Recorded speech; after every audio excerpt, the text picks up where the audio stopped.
Jangan ada indikasi bahwa yang diberikan bantuan itu hanya yang mencoblos Heldy Sanusi.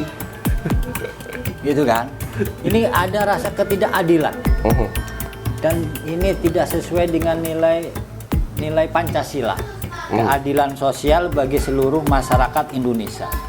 Gitu kan? Jangan lupa persoalan ini bukan hanya dipertanyakan tanggung jawabnya di dunia. Namun di akhirat nanti akan dipertanyakan itu.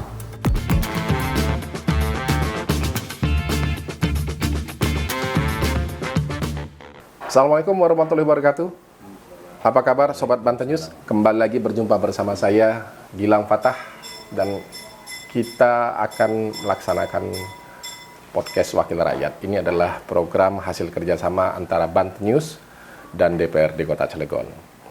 Pagi ini suasananya masih pagi ya, Sobat Banten News. Saya sudah bertandang ke rumah salah seorang wakil rakyat yang sudah malang melintang di dunia parlemen. Sudah 3 periode berturut-turut. Kita datang dengan sambutan yang hangat, dengan kopi hangat, dengan sajian aneka makanan yang sudah disiapkan.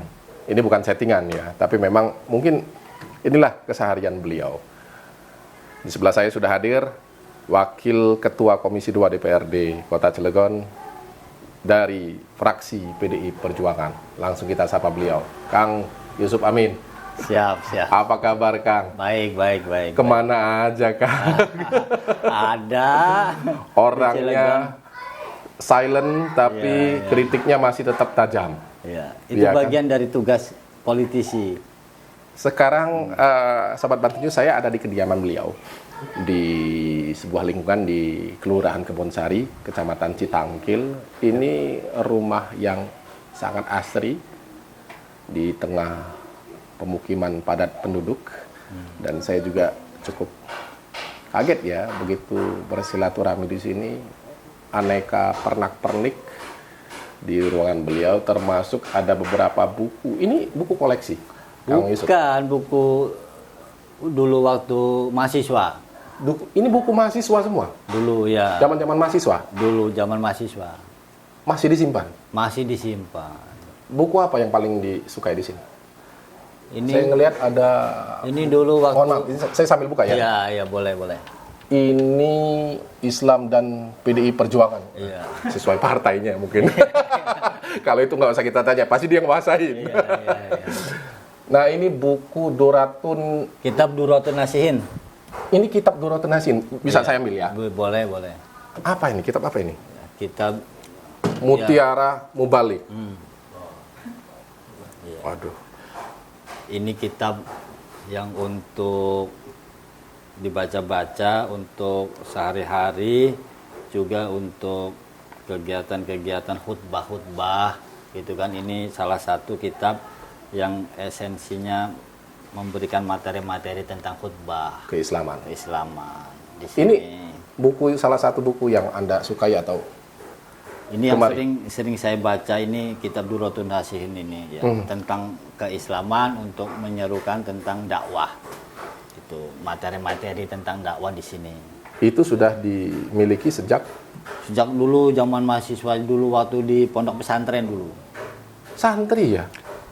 Mantan Ya, santri? Alhamdulillah dulu sempat santri. Santrinya sekarang udah di PDIP dan 3 periode berturut-turut, Sobat Banten News. Jadi artinya kalau 3 periode berturut-turut itu mungkin kita sudah tidak perlu lagi menanyakan bagaimana sepak terjang beliau sampai akhirnya duduk di parlemen. Iya. Ada kesibukan apa sekarang di Komisi 2? Rezeki. Ya, Komisi 2 sekarang lagi sibuk kaitan dengan kemarin ada demo-demo dari masyarakat Samangraya ya, di Krakatau Pusku. Oke. Kaitan dengan menyuarakan tentang tenaga kerja. Oke. Juga kaitan kita di Komisi 2 ini membahas kaitan dengan persoalan-persoalan sosial masyarakat. Oke. Itu. Sesuai tupoksinya ya. Sesuai dengan tupoksi dari Komisi 2. Belum lagi juga ada kesibukan di parlemen yang mungkin sudah diketahui publik ya, mengenai 4 raperda yang sedang digarap oleh beberapa pansus. Kalau Betul. Kang Yusuf Amin sendiri gabung di pansus apa ya? Pansus di penyertaan modal. penyertaan modal 100 miliar rupiah 100 miliar ya. ke Bank BJB. Bank BJB. Bank BJB. Progresnya seperti apa tuh, boleh tahu? Ya, ini juga sempat ada beberapa pertanyaan ya, dari kita, dari pansus ini, khususnya dari fraksi PDI Perjuangan. Saya sebagai anggota pansus di situ, gitu kan. Dengan penyertaan modal ini ada indikator apa, gitu kan?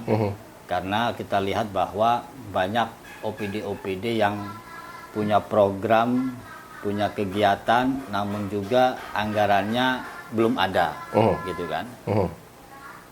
Nah, kemudian dari pihak pemerintah ada anggaran, namun mau disertakan modal kepada Bank BJB, gitu kan? Kontradiktif ya? Kontradiktif. Kenapa anggaran itu disertakan modal ke Bank BJB? Kenapa tidak kemudian untuk membantu OPD-OPD untuk Program kemasyarakatan. program sosial kemasyarakatan, gitu kan? Karena banyak OPD-OPD di dinas kami yang dengan mitra Komisi 2 ini banyak anggaran-anggaran yang dipotong, Dipangkas. karena alasan sesuai dengan pagu anggaran. Oke. Gitu kan? Namun kemudian kok kenapa pemerintah di lain sisi ada anggaran, kemudian anggaran itu disertakan modal, gitu. Padahal pemerintah selama ini Padahal sudah punya pemerintah- penyertaan modal di situ. Udah ada, gitu kan. Kenapa nggak anggaran itu kemudian untuk membantu OPD-OPD untuk melaksanakan tupoksinya, untuk mensejahterakan masyarakatnya? Cukup argumentatif nggak kalau misalkan dikatakan penyertaan modal ini dalam rangka mendongkrak pendapatan melalui dividen? Kan ada dividennya tuh otomatis. Betul. Begitu semakin besar penyertaan modal, semakin besar dividen yang bakal diperoleh pemerintah daerah. Betul, betul. Cukup argumentatif nggak dengan pernyataan demikian? Ya, satu sisi betul sedikit ya, namun kemudian juga lebih pentingan mana, gitu kan? Dividen, namun kemudian program pemerintah harus dijalankan untuk kepentingan masyarakat, Kebutuhan dasar kebutuhan masyarakat. dasar masyarakat, gitu kan? Kalau hanya pemerintah mencari dividen, kenapa pemerintah tidak mencari potensi-potensi pendapatan yang lain di luar daripada pendapatan yang sudah ada? Gitu kan? Menyangkut investasi kan? Menyangkut investasi, menyangkut tentang retribusi, gitu kan? Tentu kan harus pemerintah mencari solusi untuk bagaimana pendapatan itu meningkat, gitu kan? Menginovasi pendapatan. Inovasi pendapatan, khususnya daripada OPD-OPD yang sebagai mencari pendapatan daripada asli daerah itu. Kang Yusuf, saya sempat menyoroti soal kerja pansus ini, menyangkut bagaimana klarifikasi dari eksekutif dalam hal ini dari tim anggaran pemerintah daerah. Kalau dikatakan itu 100 miliar itu tidak sekaligus dibayarkan, tapi bukan dibayarkan, disimpan, ditanamkan ya sebagai penyertaan modal. Artinya dicicil, bahkan mungkin katanya durasi bisa butuh waktu terlalu lama, butuh waktu yang lama ya. Artinya ini seolah-olah menepis anggaran kalau tidak akan menjadi beban keuangan daerah. Oh ya, itu makan alibi pemerintah seperti itu ya, asumsi pemerintah seperti itu. Namun bagi kita melihat bahwa itu kan ada indikator untuk mengurangi silpa aja mungkin. Mengurangi silpa. Mengurangi silpa. Menyoroti. Kalau pemikiran saya gitu kan. Kenapa silpanya udah mengkhawatirkan? Ya silpanya kan besar juga. Ratusan miliar Ya, semua. artinya sehingga tidak, biar nggak tersorot besar silpa itu, ya kan. Kemudian ya udahlah, uang ini saya kasih ke Bank BJB, saya kasih ke sana, gitu kan. Biar Sehingga ada nilai manfaatnya. Ada nilai manfaat. Argumentasi pemerintah kepada DPRD bahwa itu dividen. Ada indikator kita sebagai anggota DPRD melihat bahwa itu mengurangi silpa, ya kan, begitu. Bisa ya? Bisa. Kenapa Jadi nggak mengecil-kecilkan silpa gitu. Iya bisa. Apa yang dilihat dari silpa sendiri? Apa silpa ini sebagai indikasi apa kemampuan kinerja dari eksekutif kah, atau memang ada kacamata lain dari seorang Yusuf Amin? Ya saya melihat kinerja pemerintah ini kan lemah. Iya kan? Perencanaan sudah dibuat, gitu kan. Namun kenapa tidak diimplementasikan sehingga menjadi silpa, gitu kan? Ini kan kelemahan daripada kinerja pemerintah dalam pelaksanaan perencanaan. Apakah ini ada kesalahan dari perencanaan? Apakah dari pihak OPD atau pemerintah tidak mau mengerjakan perencanaan yang sudah direncanakan? Iya. Gitu aja sebenarnya. Kita coba berupaya netral di sini ya, Sobat Bantu News. Kalau Kang Yusuf Amin di alat kelengkapan Badan Anggaran juga ya? Badan Anggaran. Tadi malah Kang Yusuf Amin menjustifikasi kinerja eksekutif. Ya. Harusnya Banggar turut bertanggung jawab dong dalam hal pengawasan. Kita juga di Banggar sudah menyuarakan itu pada waktu rapat-rapat dengan eksekutif. Kang Yusuf Amin merasa turut bertanggung jawab nggak dengan serapan yang minim? Ya jelas lah, turut bertanggung jawab karena dengan kurangnya penyerapan ini. Makanya kita mendorong kepada pemerintah itu, artinya untuk perencanaan itu dibuat dengan sebetul-betulnya, dan itu hukumnya wajib harus dilaksanakan. Iya. Perencanaan itu. Kajian dulu pasti. Ya, lalu perencanaan, dibuatlah program, dianggarkan. Nah, udah tinggal dilaksanakan. Anggarannya ada, perencanaannya ada, kenapa nggak dijalankan? Masalahnya? Lah itu persoalan, masalahnya di mana? Apakah ketidakberanian pemerintah untuk melaksanakan itu, ada kekhawatiran apa, kan kita juga nggak tahu itu, ya kan? Indikasi soal potensi hukum yang ditimbulkan, atau mungkin pekerjaan yang tidak optimal, atau mungkin karena perencanaan yang kurang matang. Kalau melihat itu sih, saya melihatnya bahwa sebenarnya kan pemerintah itu kan sudah kesehari-hariannya kan sudah melaksanakan kebijakan program ya. Artinya perencanaan kan sudah dibuat matang. Ada input, output, dan ada outcome-nya. Kan begitu, udah dibuat seperti itu. Kemudian dianggarkan oleh pemerintah, gitu kan. Kan tinggal dieksekusi sebenarnya kan. Nah pertanyaannya, kenapa kalau misalnya ada program yang tidak sampai dieksekusi, ini ada apa? Pernah ditanyakan masalah ini? Pernah. Lalu apa jawaban eksekutif? Ini ada, ya biasa eksekutif beralibi macam-macam lah ya, gitu kan. Apakah karena takut persoalan hukum atau apa? Karena saya melihat ini di dalam pemerintahan ini ada persoalan yang saya tidak paham juga. Pemerintah ini, eksekutif ini, OPD ini khususnya ya, takut melaksanakan proyek-proyek pemerintahnya itu. Khawatir ada potensi persoalan hukum. Karena ini memang saya pernah dengar katanya ada toko di dalam warung. Ada warung dalam toko? Ada warung di dalam toko. Gitu. Ya kan? Iya. Sehingga ini jadi sebuah persoalan. Artinya dari pihak OPD ini tidak mau bertanggung jawab untuk itu. Artinya bukan karena perencanaan yang tidak matang. Bukan karena perencanaan yang tidak matang. Bukan tidak ada anggaran. Bukan tidak ada anggaran. Karena ada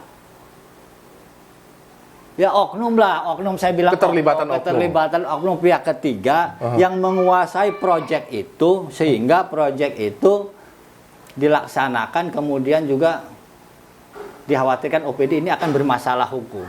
Lalu masyarakat dong yang dirugikan? Ya jelas masyarakat lah yang dirugikan. Ini kan program untuk masyarakat dan pemerintah. Dan harusnya Pak Wali Kota, Pak Wakil Wali Kota tegas dalam hal ini kepada OPD. Dan juga menegaskan kepada OPD ini, kegiatan ini jangan ada salah satu pihak kelompok yang memonopoli itu atau mengintervensi. Harus terbuka dan transparan harusnya. Gitu. Pagi-pagi kita ngomongnya udah berat banget ini. Itulah seorang Yusuf Amin. Kita break.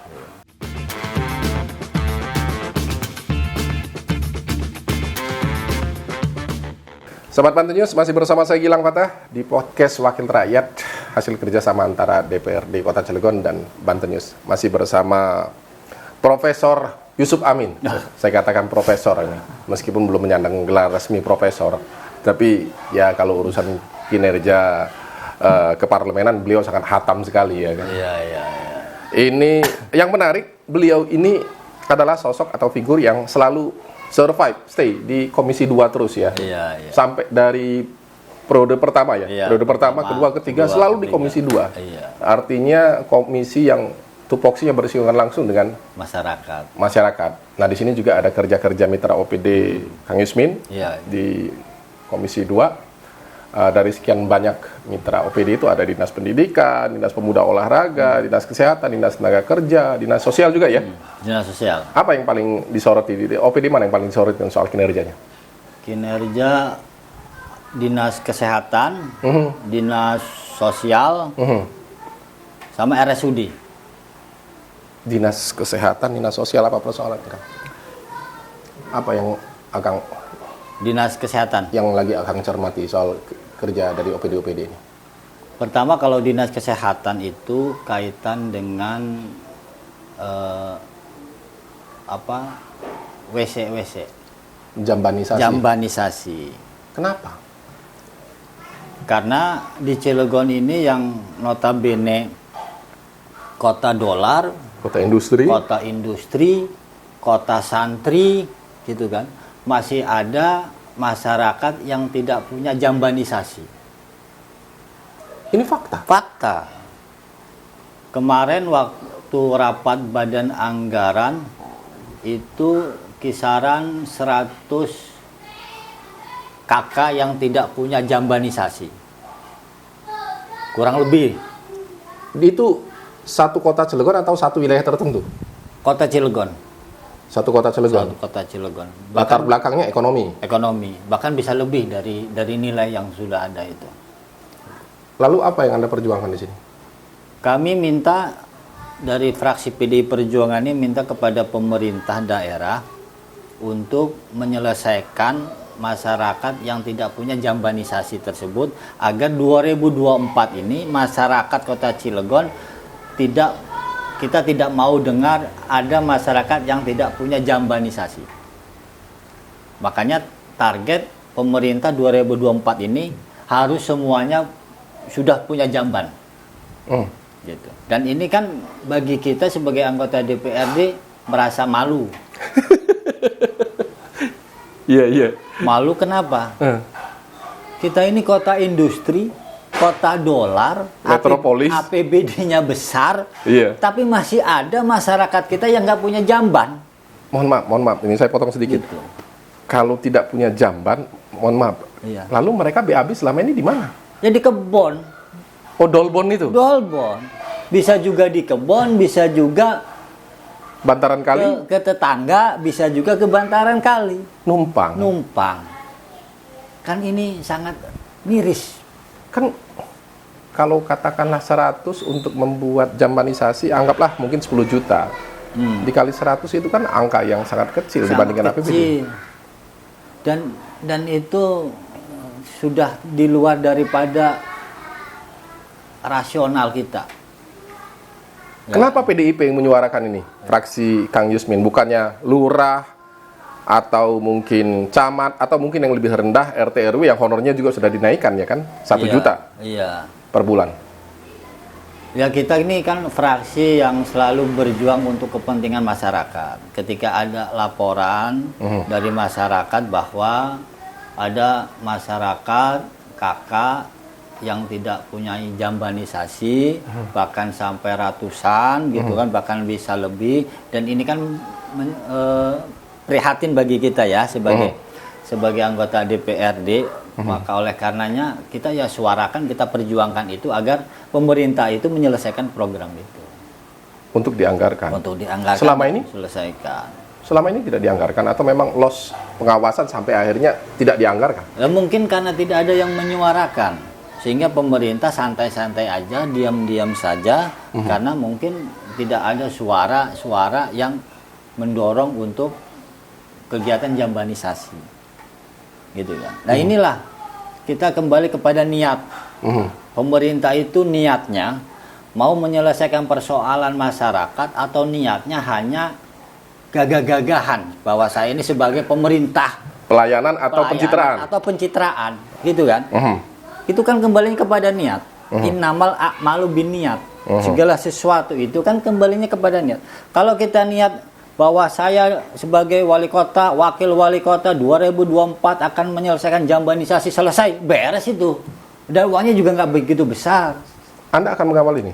Akan mengawal sampai 2024 gitu. Agar supaya masyarakat itu tidak ada bahasa bahwa di Cilegon masih ada yang tidak punya jamban. Masih ada yang dolbon. Ya, dolbon kan memalukan, Pak. Ya kan? Oke. Gitu. Lalu kalau itu domainnya dinas kesehatan dan Dinas kesehatan dinas lain? sosial. Oh, dinas sosial. Kalau untuk penganggarannya bisa di dinsos ya atau di mana? Dinkes itu masuknya. Oh, masuknya dinkes ya. Dinkes. Dan ini perlu wajib untuk dianggarkan Wajib. untuk peningkatan kesehatan di Iya. masyarakat. Gitu. Lalu bagaimana dengan kerja-kerja dari OPD yang lain? Ada di Snaker, juga ada dinas pendidikan, ya kan? Lalu ada juga RSUD. Oh ya, tadi kalau bicara RSUD, ini rencana rumah sakit 5 lantai. Iya. Ini dulu kan sempat dibahas ya. Betul. Baik itu di elit legislatif, ya kan, di teman-teman praksi juga di Komisi 2 khususnya, lalu juga dibahas di tingkat gabungan bersama eksekutif. Tapi sampai sekarang belum kelihatan itu. Ya, kita juga sempat kemarin itu mempertanyakan kegiatan pembangunan gedung 5 lantai. Medical Center yang rencana target pemerintah itu kan 2024 itu kan berdiri. Selesai lah ya. Karena pakai APBD. Juga. Namun kemudian kemarin di ABT itu malah muncul anggaran sebesar 1, gitu kan, untuk pembangunan 1,6. Oke, kita bicara sedikit yang lain ya. Ke Sobat Banten News bicara tupoksi dari teman-teman Komisi 2 ini juga, kalau di beberapa teman-teman yang lain lebih menyoroti masalah peluang dan juga kesempatan kerja dan juga langkah-langkah konkret yang dilakukan di Snaker untuk mengakomodir soal salah satu janji kampanye 25.000 lapangan kerja. Kalau dengan beliau mungkin kita juga akan bicara soal dinamika yang berkembang soal bagaimana eksekutif dalam hal ini mitra OPD melakukan satu program atau memunculkan sebuah kebijakan. Kemarin ada pemberitaan menyangkut dengan bagaimana statement dari Dinas Pendidikan dalam hal ini, Kepala Dinas Pendidikan yang akan mengalihfungsikan dalam tanda kutip rumah dinas menjadi museum. Apa tanggapan Kang Yusmin? Waduh, saya tidak setuju itu. Ini mitra OPD-nya loh. Iya, nanti kita panggil itu. Dinas Pendidikan itu nanti kita panggil Komisi 2 untuk menjelaskan maksud apa rumah dinas itu mau dijadikan museum. Tapi ini kan langkah yang positif, kan? Cilegon belum punya museum. Betul, kan tidak serta merta gitu kan. Cilegon nggak punya museum, terus ada rumah dinas mau dijadikan museum. Rumah dinas wali kota. Iya kan, itu kan ada alternatif yang lain. Contoh? Kan kita ini banyak gedung-gedung yang juga representatif, namun juga tidak dipakai oleh pemerintah. Kenapa itu juga tidak dipakai untuk museum misalnya kan? Kayak bangunan gedung-gedung apa itu misalnya? Ya kayak gedung yang di JLS itu kan? Oh, yang di Jalan Lingkar Selatan. Jalan Lingkar Selatan. Oh, Kejari. Kejari kan itu tidak dipakai itu. Kan kosong itu ya. Representatif itu, bangunan itu kan 2 lantai. Iya. Ya kan 2 lantai. Area parkirnya juga luas. Area parkir luas. Juga kan banyaklah potensi daerah ini yang tidak dimanfaatkan oleh pemerintah kita sekarang ini. Kayak Matahari Lama gitu. Plaza kan. Mandiri ya. Plaza Mandiri. Dan sekarang ini juga kan tidak ditempati dan kosong. Padahal berpotensi pendapatan. Potensi pendapatan luar biasa besar. Gitu kan. Nah, kaitan dengan masalah museum ini apa yang disampaikan oleh Dinas Pendidikan ini dan Kebudayaan. Kebudayaan ini ada indikasi kalau misalnya itu dijadikan museum terus kemudian rumah dinas wali kotanya tidak ada, terus apakah mau dijadikan, maksudnya kalau bahasa ininya mah Kalau rumah dinasnya nggak ada, terus berarti mau dikasih uangnya saja, tah. Gitu kan? Ya kan? Ini ke politis lagi ya mungkin. kan? Tapi ngomong-ngomong, kalau bicara museum, fantasi Kang Yus seperti apa? Kita setuju. Kalau misalkan, apa yang dibayangkan seorang Yusuf Amin tentang museum? Bangunan tua, udah tepat tuh. Iya. Bangunan tua kan, karena kebetulan rumah dinas dijadikan cagar budaya. Betul. Tinggal kontennya itu, isinya tuh, apakah ada artefak atau mungkin senjata bersejarah. Kalau sejarah Cilegon sih kan, kalau museum-museum itu kan berarti kan peninggalan pahlawan. Iya. Ya kan? Peninggalan sejarah. Peninggalan sejarah pahlawan kan. Iya. Pejuang-pejuang geger Cilegon gitu kan. Terus para pahlawan yang memperjuangkan kemerdekaan gitu kan. Ya itulah di antara lain gitu kan. Pemerintah daerah menyimpan koleksi itu nggak selama ini? Sepengetahuan Kang Yusmin? Sepengetahuan saya tidak ada. Tidak ada ditempatkan di mana koleksi-koleksi peninggalan sejarah itu. Sejauh ini saya 3 periode jadi DPRD ini belum tahu di mana ditempatkan untuk peninggalan-peninggalan sejarah itu. Kayak senjata kuno atau artefak atau mungkin ada mangkok atau mungkin ya misalnya pecah belah seperti itu ya. Belum tahu. Belum. Nanti mungkin tahu setelah ada museum. Ya. Tapi kan nggak harus mesti museum itu di rumah dinas wali kota, ya kan? Nah, kan harusnya itu rumah dinas wali kota kan sejarah. Ya. Jangan dialih fungsikan sejarah itu. Ya, jas merah itu jangan lupakan sejarah. Kalau itu sejarah bahwa perjuangan dulu itu bahwa itu jadikan rumah dinas, ya udah jadikan rumah dinas. Dan itu malah dijadikan museum tidak. Ini baru sebatas wacana loh.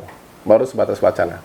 Ya nanti kita undanglah Kepala Dinas Pendidikan untuk mempertanggungjawabkan wacana beliau seperti apa sehingga kita Komisi 2 juga tahu wacana dia beliau itu seperti apa. Oke. Baik, sahabat Banten News. Kita break.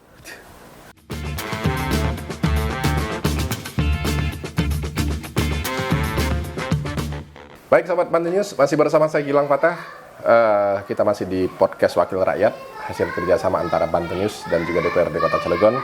Kita masih bersama Wakil Ketua Komisi 2 DPRD Kota Cilegon, Kang Yusuf Amin. Ada juga Manggil Bung Yusuf Amin, meskipun masih muda, tapi sudah 3 periode di DPRD Kota Cilegon, yang insya Allah tahun depan kita akan kehilangan beliau nih, sosok ini di Kota Cilegon. Karena informasinya beliau akan hijrah ke Provinsi Banten sebagai wakil rakyat, mewakili Kota Cilegon di DPRD Banten. Betul begitu kan? Betul. Kenapa? Udah capek di Cilegon? Ya, regenerasi lah. Regenerasi? Regenerasi. Ke? Anak-anak. Oh, ke anak. Alasannya apa ke provinsi? Apakah udah merasa sudah cukup mewakafkan diri 3 periode ini, atau memang ada alasan lain, misalkan ke provinsi ada satu dan lain hal yang perlu diperjuangkan di tingkat yang lebih atas? Ya, kita ingin memperjuangkan DPRD yang lebih tinggi lagi kan, dari kota ke provinsi. Karena saya melihat ingin bantuan dana APBD provinsi itu untuk supaya lebih besar, bisa mengalir ke Cilegon, sehingga masyarakat Cilegon untuk bisa lebih sejahtera gitu kan. Karena Kota Cilegon juga cukup besar juga nyumbang APBD untuk Provinsi Banten gitu kan. Sehingga ya kan tidak salah juga kalau kita memperjuangkan untuk DPRD Provinsi Banten ini untuk bantuan APBD ke Cilegon ini untuk yang lebih besar. Anda kan cukup pengalaman lah di Komisi 2, artinya dengan isu-isu sosial, isu-isu politik, isu-isu masyarakatan Anda sangat paham sekali. Tapi apa yang paling menjadi stressing nanti untuk disuarakan? Isu apa yang Anda bawa ke provinsi sampai akhirnya nanti misalkan seandainya nanti Anda terpilih duduk di DPRD Banten? Kita isu tenaga kerja kan. Isu ketenaga kerjaan. Kenapa dengan Cilegon? Ya, Cilegon ini kota industri, namun juga banyak juga penganggurannya. Gitu kan. Ini kan harus ada kebijakan yang lebih tinggi lagi gitu kan, untuk bagaimana kinerja pemerintah ini kerjasama dengan industri ini gitu kan, dalam kerangka untuk mengurangi angka pengangguran. Gitu kan. Karena saya melihat kebijakan pemerintah ini kan dalam konteks pengawasan tenaga kerja ini kan sekarang sudah lari ke provinsi, diambil alih oleh provinsi kan, Betul, iya. sehingga Disnaker tingkat kota ini kan tidak punya kewenangan dalam kerangka pengawasan Iya. ke industri, Dampak undang-undang lah. dampak undang-undang gitu Undang-undang kan. 23 ya. Maka oleh karena itu ya kita ya nyalon di provinsi ini dalam kerangka untuk mengawal itu sehingga masyarakat Cilegon ini bisa mengurangi angka pengangguran. Itu bentuk perjuangan seperti apa kalau misalkan nanti di parlemen DPRD Banten untuk kebijakan ya, agar memang eksistensi Kang Yusuf Amin di Provinsi Banten itu sangat bisa dirasakan oleh masyarakat. Ya kita nanti bersama-sama dengan teman-teman di DPRD kan kita bisa buat regulasi, ya kan? Regulasi untuk bagaimana ajas manfaat untuk kepentingan masyarakat Kota Cilegon. Gitu. Tapi bagaimana dengan karakter wilayah sendiri? Kita kan Cilegon ini kan dominasinya adalah industri padat modal ya, bukan Iya, padat karya ya. betul. Beda dengan Kabupaten Serang. Ya artinya seberapa banyak pun investasi, seberapa besar pun nilai investasi, tetap serapan itu minim. Betul. Belum lagi nanti teknologi digital, yang artinya akan menyingkirkan SDM ya kan, karena industri sudah beradaptasi dengan teknologi. Terus apa yang nanti akan disiasati? Ya kita sebenarnya kan ingin bagaimana merubah mindset ya, mindset masyarakat Kota Cilegon ini ya, artinya bahwa tingkat pengangguran itu di kalangan tingkatan SLTA, gitu kan, yang lebih banyak, yang lebih domain gitu kan, gitu kan. Kalau misalnya tingkatan SLTA ini tidak terserap dominan oleh industri, ya, tentu kebijakan lain adalah bagaimana tingkatan SLTA ini kita berikan pendidikan, kita berikan pelatihan, kewirausahawan sehingga SDM yang ada ini kita ciptakan menjadi pengusaha. Pemerintah daerah sudah ada BLK loh, apa masih belum optimal? Misalkan balai latihan kerja ya kan, peningkatan skill, apa itu, tata rias pengantin, make up, steam, apa servis AC mungkin juga ya ada ya. Ada pengelasan, ada welder, ada apa itu, sopir keren ya. Sopir keren. Itu sudah cukup optimal belum? Saya rasa belum. Karena penyerapannya sedikit. Penyerapannya sedikit. Sedikit. Gitu. Karena kadang Peluangnya yang kecil atau memang Karena kadang-kadang kebutuhan industri tidak sama dengan BLK yang dilakukan, yang dilatih. Kebutuhan industri misalnya kebutuhan keren, namun pelatihan yang ada di BLK itu adalah pelatihan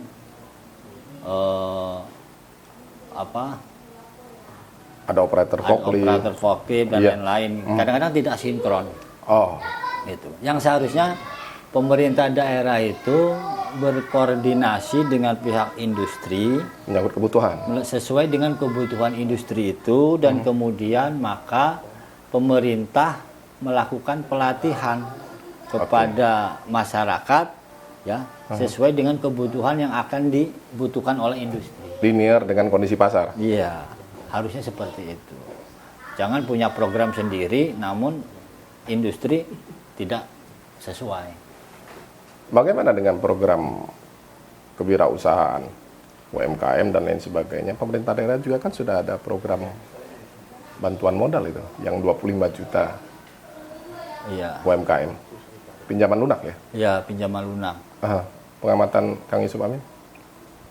Dan sekarang ini memang pemerintah daerah sudah menaikkan ya bantuan modal ini. Bertahap? Bertahap dari 1, 2, sampai 5 juta. 5 juta. Ya kan? Tapi ada beberapa masyarakat juga yang melaporkan gitu kan. Ada juga masyarakat yang tidak terbantu untuk bantuan modal itu. Karena ada indikasi bahwa yang diberikan bantuan modal itu hanya yang mendapatkan kartu KCS dan yang mencoblos Heldi Sanuji. Gitu.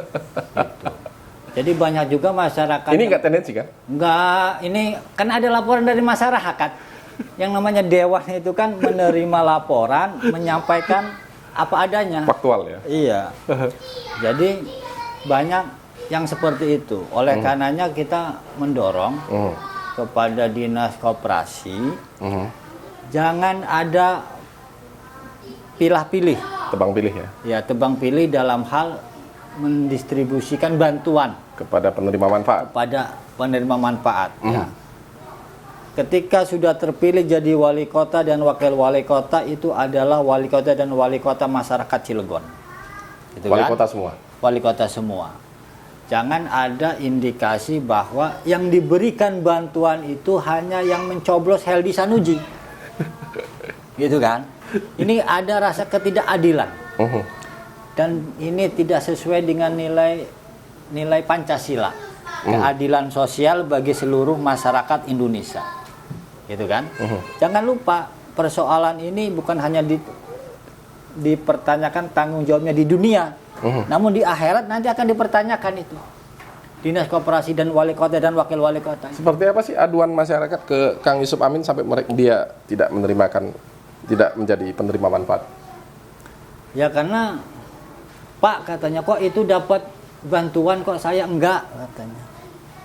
Apa karena saya nyoblos Bapak PDI terus kemudian enggak nyoblos berkarya dulu kan wali kota gitu. Kan begitu. Oh iya tenang nanti saya sampaikan kan begitu. Ya kan? Baik, inilah kritis seorang Yusuf Amin selama 3 periode ini. Tapi sebelum kita tutup sedikit aja, Kang Yusuf Amin. Ya, ini mungkin mudah-mudahan bisa memberikan manfaat dan juga wawasan bagi masyarakat, khususnya pemilih dan juga konstituen Kang Yusuf Amin. Apa alasan yang paling prinsip sehingga masyarakat Kota Cilegon ini perlu menitipkan suaranya ke Kang Yusuf Amin untuk di provinsi? Yang sangat prinsip itu adalah kami akan berjuang ke provinsi, ya kan, untuk membantu masyarakat Kota Cilegon dan untuk memperjuangkan masyarakat Kota Cilegon, ya kan, terkait persoalan pengangguran dan kemiskinan. Siap-siap ditagih ya? Insya Allah siap. Siap ditagih? Dipertanggungjawabkan dunia akhirat itu. Oke, Sobat Bantu News, kita sampai di penghujung acara. Kang Yusuf Amin, terima kasih atas waktunya yang sudah diluangkan. Siap. Mudah-mudahan sehat selalu. Amin. Semakin sukses, termasuk sukses untuk hajat politiknya di 2024. Amin. Terima kasih juga atas jamuannya yang luar biasa ini. Saya Gilang Patah undur diri. Demikian podcast Wakil Rakyat hasil kerjasama Bantu News dan DPRD Kota Cilegon. Assalamualaikum warahmatullahi wabarakatuh. Waalaikumsalam warahmatullahi wabarakatuh.